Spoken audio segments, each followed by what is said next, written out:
Okay. My talk is also devoted to DAG-based consensus protocols, and I'll provide you a broad point of view on these protocols, what really happens in these protocols with examples of specific protocols, and what are disadvantages of traditional linear blockchains, and how they can be solved in the new generation of protocols. We will speak about Nakamoto Consensus, traditional Nakamoto Consensus, about solutions like Ghost, Spectre, Phantom.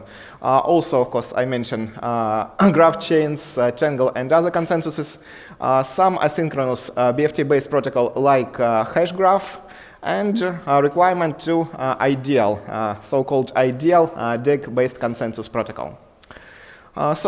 Just a few words about myself. I am research fellow at IOHK, a company that do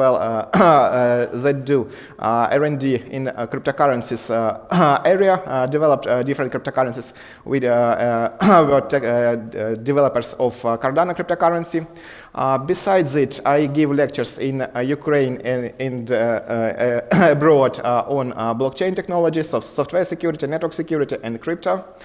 I also was lucky to participate in very exciting projects of development to Ukrainian national standards on block encryption and hash function, and also was invited as Ukrainian cyber police officers as a trainer for Ukrainian cyber police officers at IOHK project.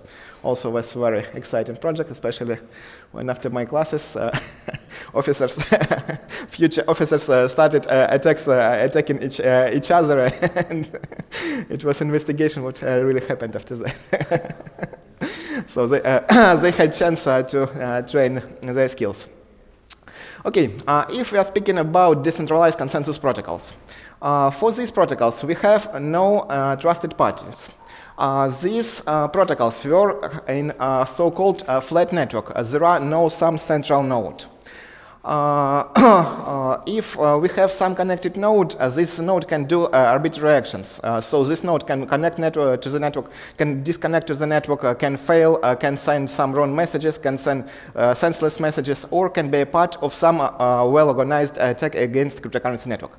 We don't need about a specific role of the node. It can be honest, it can be failed, or it can be malicious. Unfortunately, we don't have a list of such malicious nodes or faulty nodes. Of course, if we know it, we can just exclude it. But unfortunately, we don't know it. We should handle it with much more complex consensus protocols.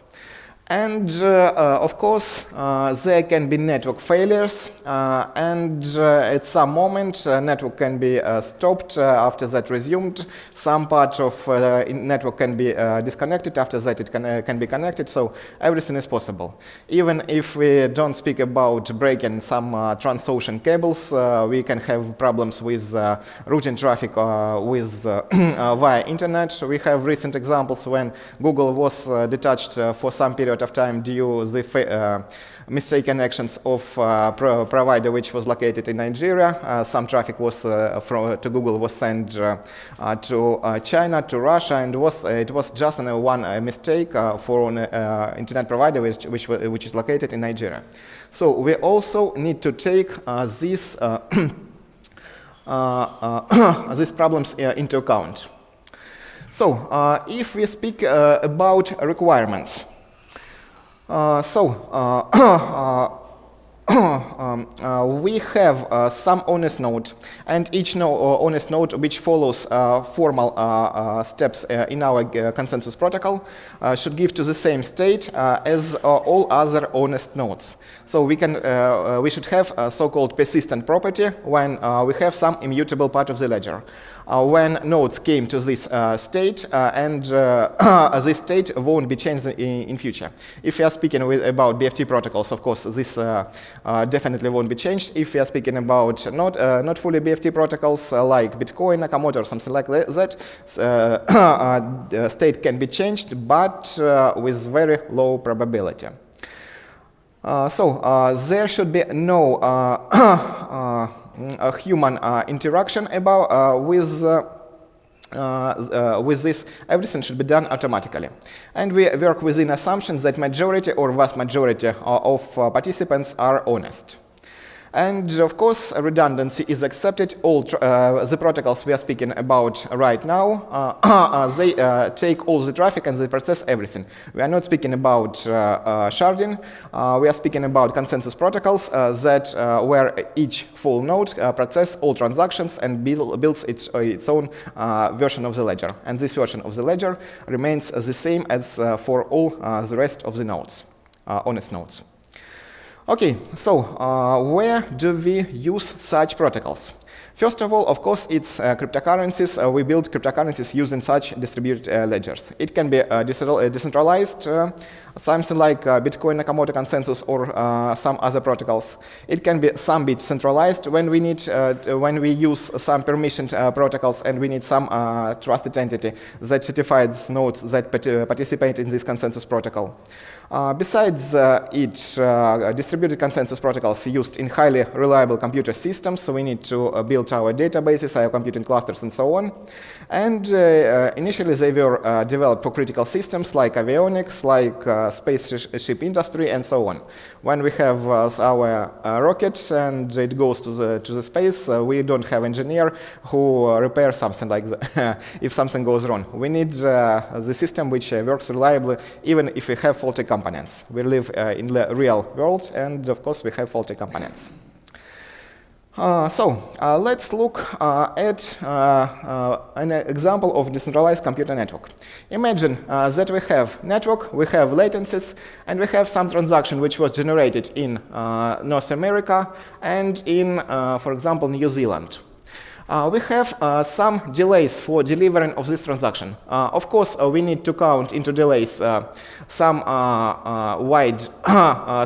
long lines of connection when it takes enough long time to deliver the transaction or the block.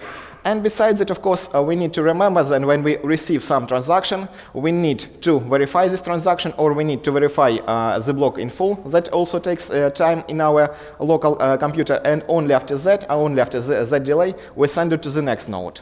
And the next node also needs to do full verification before sending it further and further. And it gives us some delays, and these delays may be very significant. And what it means?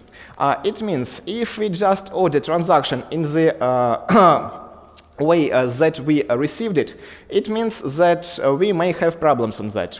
It's ideal way to do double spend attacks. For example, some attacker who has a well-synchronized clock at the same time sends two different transactions in North America and in New Zealand. And some nodes which are topologically more close to New Zealand will have green transaction coming earlier. Some nodes that are close to North America will have a red transaction going earlier. And in this case, we don't have tools how to solve this problem. And we have inconsistent transaction sequence, and it completely breaks decentralization approach to have a robust ledger. The first solution which was provided for this, it was a Nakamoto Consensus.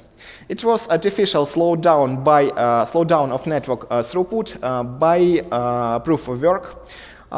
Nodes combine transaction into blocks, do some mining. That mining takes enough long time, and this long time is sufficient for network synchronization. Time for blocks for Bitcoin, as far as you remember. So it's 10 minutes, and 10 minutes is more than enough to synchronize all over the modern internet. In this case, we have some new block. This block is delivered to all nodes. They accept this block, and after that, they started to mine new blocks. The probability that two blocks will be mined in the same time is enough low for nowadays Bitcoin, and this prevents us from those situations. So, nevertheless, we may have forks when two miners find blocks on the same height approximately at the same time. That's quite normal for Bitcoin. Network starts to mine on one branch and on another branch. And occasionally, one branch becomes longer, and if we have enough long intervals, synchronization intervals, like for Bitcoin, all honest nodes just switch to the longest chain, and they continue to work with longest chain. That's quite normal situation for Nakamoto Consensus. Of course, we can have such long forks for Nakamoto Consensus, but having enough long synchronization interval, that's quite okay. So, what can we say about disadvantages of linear proof of work blockchain? First of all, it's a really artificial slowdown of the network. We have limited block size, we have a limited number of transactions we can put into this block, and if we artificially reduce the number of blocks per some time unit, it means we have a very reduced throughput of our distributed system.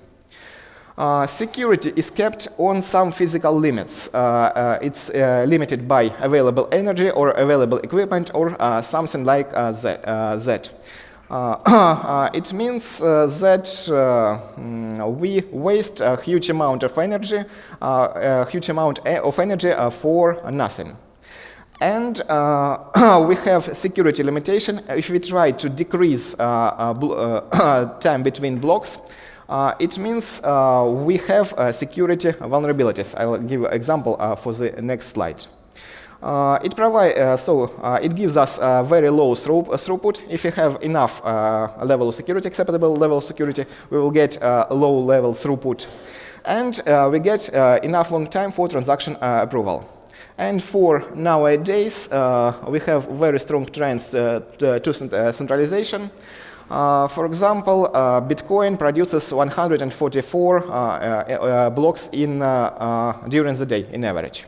So we have 6 blocks per hour and 24 hours, so 144 blocks per day.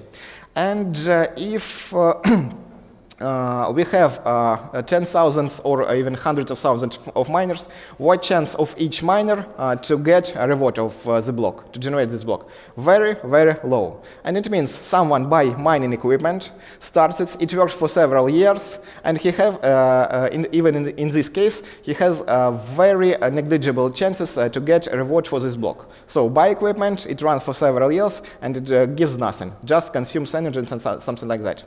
So they have to unite into mining pools, and if one participant of the mining pool gets this block reward is spread over all participants, and in this case they have some constant income with, without so big variance. When one lucky participant gets the full block reward of 12.5 bitcoins, and he is very lucky, and all the rest worked for nothing for several years. So this is very serious problems. So what problems from security point of view do we have here? We have such orphan blocks, and these orphan blocks were built by honest miners. It means that computation power by honest miners were divided, and if we have such long forks, it means that honest mining power is divided, for this example, for 2 parts. We have 2 forks, and honest miners compete each other. And if they divide it approximately 50 to 50, it means that an attacker needs to have much less than 51% for providing 51% attack. For example, if honest miners control, for example, 60% of mining power, then we'll have 30% here, 30% of here, and having 31% of mining power for malicious purposes, it's very easy to take over both of these forks, and in this case, it's easy to organize double spend attack. If we have more branches which are supported by honest miners, in this case, we can go to the situation when it's enough to have even 10% of malicious mining power, and in this case, it's very easy to organize double spend attacks. So this is a serious problem, and if we decrease time between blocks, such situation becomes more and more real. Sorry. Such a situation become more and more real. And thus we have limitation. We need to have enough long synchronization time, otherwise we will have such problem. And this is a very serious problem of linear blockchain scalability. The first solution which was proposed is a ghost protocol. Ghost protocol looks not only to the longest chain, but it looks to the amount of work which was spent to build some subtree of our solution. For example, we have enough short mining, enough short synchronization interval. Miners cannot synchronize properly. We have enough many forks, but we continue not the length of the chain, but we count also amount of works which was built over the sum block.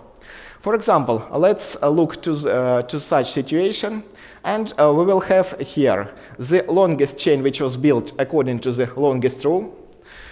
We have some chain which was built by attacker, and if we count rules for a linear blockchain, then attacker wins here. But if we take ghost rules for taking amount of power used for build some subtree, we can see that here we have most amount of blocks, and this chain will be winning chain according to ghost rule. And this allows us to increase block generation rate, keeping enough level of security. This was the first approach, but of course it also has some disadvantages, and one of disadvantages is that we definitely lose some amount of honest computation power. We lose a less amount of them, but we still lose of them. So, and the next solution that was proposed, it was proposed Spectre. Spectre provides enough simple mining rules. All transaction, we don't analyze whether there are some contradictions or something like that. All transactions are put into the block, blocks are mined, and blocks are referenced, all unreferenced blocks in which were already generated. And we switch from linear chain into the direct acyclic graph. And this approach allows us to utilize throughput of all available network, and to provide pairwise ordering among blocks. So here we can have example of this DAG. The picture is taken from the original Spectre paper. When someone mines block, he leaves that are not references, and he just put references into this block. All transactions are combined together, and it's quite possible that we have contradictory transaction in the DAG.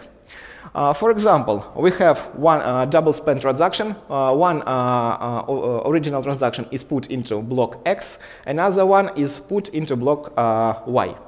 And we need to consider what transaction should be accepted earlier, so what transaction comes first and should be considered as a normal transaction, and what transaction should be ignored. And in this case, there are enough interesting rules when each block in the DAG starts to vote in which transaction goes earlier or later. So in this case, if we take these blocks, each block votes for himself. If some block sees this transaction is in his past and doesn't see transaction in another block, so this block votes for the block which he sees in the past. So block number 7 sees block X, so he votes for block X. And it doesn't see block Y. For example, block 9 doesn't see block X, so he votes for block Y. Okay, so we took into account results of voting of each blocks. Moreover, if we have a chain which doesn't see any of such blocks in its passive future, they also took participation in the voting, like the most block in their own future. And in such situation, we can easily and enough fast come to a situation where we do have solution which block precedes another block. So such protocol provides high throughput and fast confirmation. So when we generate a big amount of blocks, it leads to heavy storage requirements. Our size of our distributed ledger grows very fast. But unfortunately, Spectre doesn't provide linear ordering. We cannot say that this block is 1, 2, 3, and so on. We can provide only pair-wise comparison of different blocks. For example, we can take block A, B, and C, and our comparison rule can give us the result. A precedes B. That's quite okay. We can take block B and C. B precedes C. That's quite okay. But we can take blocks A and C, and this consensus can give us the result that C precedes A. So there are no transitivity, and this gives some questions for such protocol application with smart contracts, for example, with treasury systems, and so on. But solution is good, and we like it, like other solutions. Okay, so the next solution, which was proposed by the same authors, was Phantom Protocol. Mining rules are the same, but it was different rules to come to decision for within the DAG. What is idea behind Phantom Consensus? Idea behind Phantom Consensus is the following. When I mine block, I see the past or blocks which were already mined. And my block will be seen by blocks that will be mined by future, in the future. So I see blocks that I reference in past. My block will be referenced by blocks which are mined in the future. But at the moment, several blocks are mined, and I won't see blocks which are mined in parallel with mine. So they are not referenced by me, and they do not reference my blocks. So if I look to my past as some part of cone, and if I look to my future as some part of cone of blocks which refer to my block, these blocks which are mined in parallel, they come to so-called anti-cone. So they don't go into my past. They don't belong to my future. So they belong to anti-cone. And if we are speaking about honest participant, we can say that the size of anti-cone, the amount of blocks which are put into anti-cone, it's enough small. Because not so many blocks are generated at the moment, and there will be enough small amount of blocks which come to anti-cone. And what is the difference with this situation with situation when someone tries to organize attack? If someone would like to organize attack, he put this one transaction, waits until victim accepts this transaction. For waiting this transaction, during this period of time, there will be generated enough big amount of blocks. And after that, attacker will try to build his own sub-DAG, and this sub-DAG needs to overcome the DAG which was already generated. And if this sub-DAG belongs to attacker, it means there will be a big amount of blocks that belong to anti-cone. This is the main criterion. A big amount of blocks that belong to anti-cone. And in this case, Phantom tries to utilize this situation, and it colors vertices of the graph into blue and red color, blue for honest participants, red for malicious participants. And according to this, it provides linear numbering. Linear numbering is provided for blue blocks, and each blue blocks will come earlier than any red block. And only after that, transaction is accepted. So, Phantom allows to provide linear numbering, but for this linear numbering, they rely to so-called hourglass blocks. It means some block which appears, it should not have blue blocks in the anticone. It means at some period of time, we need to have one block that references all honest block in past, and all blocks in the future should reference only this one block. This will be the criterion to the transaction acceptance. And if we rely to this criterion, it means that such blocks are critical for transaction acceptance, and they should appear enough frequently. If we don't artificially slow down block generation rate for some period of time, and we have some constant block generation rate, in this case, we need to have enough small blocks per time unit, and in this case, we won't get enough high throughput. Otherwise, we won't have these hourglass blocks for transaction acceptance. So, as enough many blocks are generated, there are also heavy requirements to storage. Big advantage for linear ordering. But unfortunately, in August, it was published a paper that claimed they found security vulnerability in Phantom algorithm. Okay, so besides that, we have a good solution for graph chain. You have heard enough about graph chain today. About another DAG-based consensus protocol. Of course, we have well-known Tangle IOTA. It builds DAG not of blocks, but DAG of transaction, as you already have heard today. For white paper for this protocol, we have very good mathematical proofs. They use really beautiful math for proofs. They use Lebesgue integrals and so on. But when we go deep after all of these proofs, we found some facts about such proofs. Equations and some other mathematical tricks that are taken in this paper are enough complex. And it's very difficult to solve them.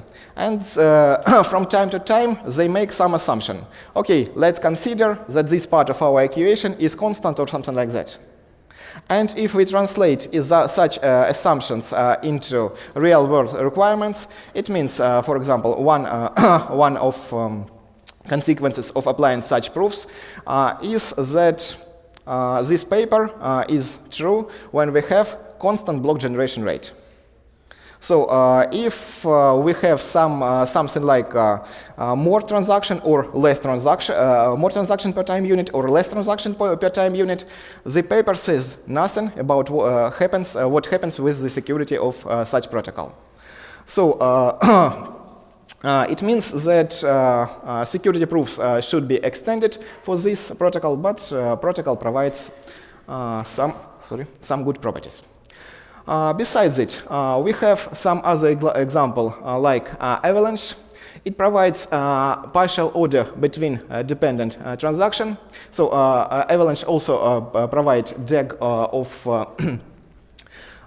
transactions.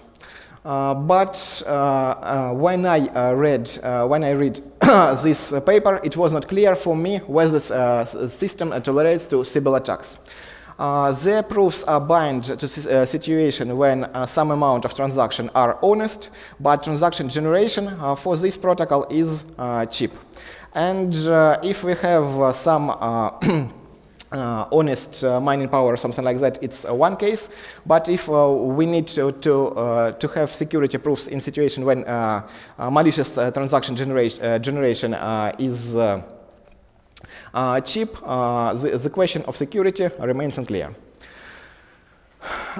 Okay, so no incentive mechanism is provided, and they use some assumption which is taken from BFT protocols when each participant of the consensus protocol must have full list of all other nodes. Of course, it's quite difficult to organize for a real-world network where everyone can join or everyone can leave in any moment. Of course, there can be developed solution for that, but they did not provide it in the original paper. Yeah? Okay, thank you.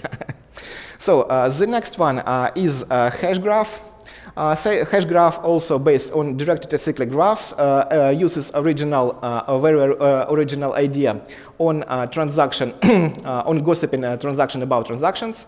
So some nodes get some information, he selects another nodes and send information about what new transaction he has and what new information about new transaction he got from other nodes. So I just select another node and send information that I have such transaction, and list of nodes that were connected to me, and what information they send to me. So it's leader-free decentralized consensus, BFT consensus protocol, very good property. Consensus is reached very fast. Protocol provides full asynchrony. There can be enough any arbitrary length network outages. Protocol works quite okay with this. It has very well scalability and provides high throughput. But what open questions do we have for hash graph? So its requirement for persistent of online availability. So we need to have a full list of participants of a hash graph. So each node must have a list of all other nodes. That is not feasible for real-world cryptocurrency networks. And there is needed a strong incentive for rational participation. That's also remained beyond the paper. So there appeared another paper when they provide proxies, when some user delegates their right to participate in protocol in some other nodes. But they do not define exact incentive policy and some other mechanisms that are really needed for really decentralized deployment of the protocol. Okay. So, if we speak about DAG-based consensus, it must provide high throughput. It should have very good scalability. It should provide fast confirmation. It should work in permissionless environment. It should provide linear ordering of all transactions in all blocks for running smart contracts and other applications. Of course, it should provide high-level security, and it should provide true decentralization, not requiring to participation of mining pools and so on, or to have a big amount of different mining pools, very big amount of different mining pools. Okay, that's all from my side. Thank you.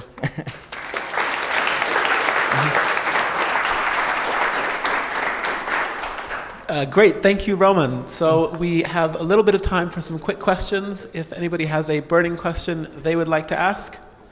Otherwise, we'll move quickly on to our next speaker. I'll definitely be asking you about your dealings with the Ukrainian cyber police afterwards in the break. Okay, that sounds really interesting. So thank you, Roman. I'd like to call up onto the stage our next speaker.